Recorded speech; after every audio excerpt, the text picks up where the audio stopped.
क्या इतिहास सच में वही है जो हमें किताबों में पढ़ाया गया है? एक घना जंगल, खामोश, गहरा, टूटे हुए पत्थर, समय से थके हुए, और उन पत्थरों पर लिखा एक ऐसा सच जिसे सदियों तक नजरअंदाज किया गया। यहीं से उभरा था गुप्त साम्राज्य, भारत का वो स्वर्ण युग जिसने विज्ञान, गणित, कला और सत्ता की परिभाषा हमेशा के लिए बदल दी। लेकिन कहानी इतनी सीधी नहीं है। कौन था वो पहला शासक जिसने बिना शोर, बिना युद्धों के शोरगुल के इतनी बड़ी सत्ता की नींव रख दी? क्या गुप्तों का उदय सिर्फ वीरता का नतीजा था, या इसके पीछे था राजनीतिक खेल, गुप्त गठबंधन और ऐसे फैसले जिनका जिक्र इतिहास में जानबूझकर हल्का कर दिया गया? आज हम उसी परत को हटाने वाले हैं। गुप्त साम्राज्य की शुरुआत, उसके छिपे हुए रहस्य और वो वजहें जिनकी वजह से इतिहास आज भी असहज महसूस करता है। वीडियो के अंत तक हो सकता है तुम्हारा स्वर्ण युग को देखने का नजरिया बदल जाए। हमारी कहानी शुरू होती है 3री शताब्दी के अंत में।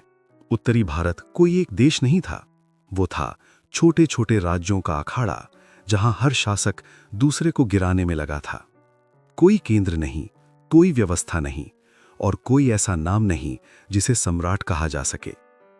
इसी अराजकता के बीच उभरता है एक नाम, श्रीगुप्त। कोई महान विजेता नहीं, कोई विशाल सेना नहीं, बस एक छोटा सा राज्य और बड़ा सपना। लेकिन असली खेल यहां शुरू नहीं होता। असल बदलाव लाया उनका पोता चंद्रगुप्त प्रथम। इतिहास उन्हें एक साहसी योद्धा कहता है, लेकिन अगर सिर्फ तलवार ही काफी होती तो उस दौर में दर्जनों चंद्रगुप्त होते। तो सवाल उठता है, चंद्रगुप्त की असली ताकत क्या थी? जवाब मिलता है एक विवाह में। कुमार देवी, लिच्छवी वंश की राजकुमारी, उस समय का सबसे प्रभावशाली गणराज्य। ये कोई प्रेम कथा नहीं थी, ये सत्ता का समझौता था। एक ऐसा गठबंधन जिसने चंद्रगुप्त को वैधता दी, सेना दी, धन दिया और सबसे जरूरी, राज करने का अधिकार। इतना अहम कि गुप्तों ने अपने सिक्कों पर कुमार देवी का नाम तक अंकित किया। अब सवाल ये नहीं है कि यह विवाह हुआ कैसे, सवाल यह है कि क्या यह पहले से तय चाल थी? क्या चंद्रगुप्त ने हालात देखकर यह दांव चला, या गुप्त वंश की यह रणनीति शुरू से ही इतनी ठंडी और गणनात्मक थी? इतिहास जवाब नहीं देता, बस संकेत छोड़ देता है। और यहीं से एक छोटे से राज्य की कहानी एक साम्राज्य की कहानी बनना शुरू होती है। चंद्रगुप्त प्रथम ने मगध की राजधानी पाटलिपुत्र को अपना केंद्र बनाया और खुद को कहा महाराजाधिराज, यानी राजाओं का राजा। यह सिर्फ उपाधि नहीं थी, यह ऐलान था कि गुप्त अब सबसे ऊपर हैं। लेकिन असली विस्तार आया उनके बेटे समुद्रगुप्त से। बंगाल से पंजाब तक उत्तरी भारत उनके अधीन आया। दक्षिण में उन्होंने सिर्फ युद्ध नहीं किए, बल्कि राज्यों को अधीन बनाकर छोड़ दिया। ये जीत नहीं थी, ये कंट्रोल था। इलाहाबाद के अशोक स्तंभ पर खुदा है 99 राज्यों की पराजय। संख्या सच हो या प्रतीक, संदेश साफ है, ये सत्ता तलवार से ज्यादा दिमाग से चली। और यहीं समुद्रगुप्त अलग दिखते हैं। वो सिर्फ योद्धा नहीं थे, वो वीणा बजाते थे। उनके सिक्कों पर एक कलाकार राजा दिखता है। युद्ध और संगीत, डर और सम्मान, यही मिश्रण गुप्त साम्राज्य को टिकाऊ बनाता है। समुद्रगुप्त के अभियानों में एक बात आज भी चुभती है। उन्होंने दक्षिण भारत के राज्यों को हराया, लेकिन उन्हें अपने साम्राज्य में नहीं मिलाया। क्यों? शायद इसलिए कि वो जानते थे दूर के राज्यों को जीतना आसान है, उन्हें संभालना नहीं। या शायद ये भी एक रणनीति थी, डर कायम रहे पर प्रशासन का बोझ ना आए। उनके शासन में शांति बनी रही, व्यापार बढ़ा, और यहीं से गुप्त सत्ता सिर्फ सैन्य नहीं, आर्थिक ताकत भी बन गई। इसका सबूत मिलते हैं उनके सोने के सिक्कों में। देवताओं की छवियां, शुद्ध सोना और नियंत्रित टकसाल। ये सिक्के सिर्फ मुद्रा नहीं थे, ये घोषणा थे, गुप्त काल में राज्य अमीर था और व्यवस्था मजबूत। जैसे जैसे गुप्त साम्राज्य फैला, वैसे वैसे चुनौतियां भी बढ़ीं। पश्चिम में शक शासक थे, विदेशी ताकत जो लंबे समय से भारत के व्यापार मार्गों पर काबिज थे। समुद्रगुप्त के बाद उनके बेटे चंद्रगुप्त द्वितीय ने मोर्चा संभाला। इतिहास उन्हें विक्रमादित्य कहता है, सूर्य जैसा पराक्रमी। गुजरात और मालवा जीतकर उन्होंने साम्राज्य को उसकी चरम सीमा तक पहुंचाया। यही दौर गुप्तों का वास्तविक स्वर्ण युग बना। और इसी समय से जुड़ा है एक आखिरी सवाल। दिल्ली में खड़ा 1600 साल पुराना लोहे का स्तंभ आज भी लगभग जंग रहित, क्या ये गुप्तकाल की तकनीक का प्रमाण है या उस ज्ञान का जिसे हमने धीरे धीरे भुला दिया? इसका जवाब आसान नहीं है। चंद्रगुप्त द्वितीय के शासन में गुप्त साम्राज्य अपने चरम पर पहुंच चुका था। राजधानी बनाई गई उज्जैन सिर्फ सत्ता का नहीं, ज्ञान और संस्कृति का केंद्र। यहीं थे नवरत्न, 9 महान विद्वान। इनमें सबसे प्रसिद्ध थे कालिदास और वराहमिहिर।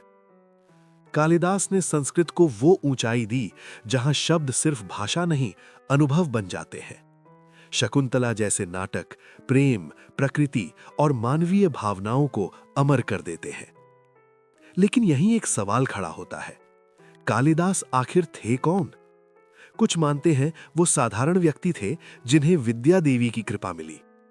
इतिहास इसका प्रमाण नहीं देता, बस उनकी रचनाएं छोड़ देता है, जो आज भी उतनी ही जीवंत हैं, जैसे शब्द नहीं कोई मंत्र हो। और यही दिखाता है कि गुप्त काल की ताकत सिर्फ तलवार में नहीं, बुद्धि और कल्पना में भी थी। 5वीं शताब्दी में आर्यभट्ट ने कहा कि पृथ्वी गोल है और अपनी धुरी पर घूमती है। उस समय जब दुनिया का बड़ा हिस्सा आकाश को रहस्य मानता था, उन्होंने गणित को नई दिशा दी।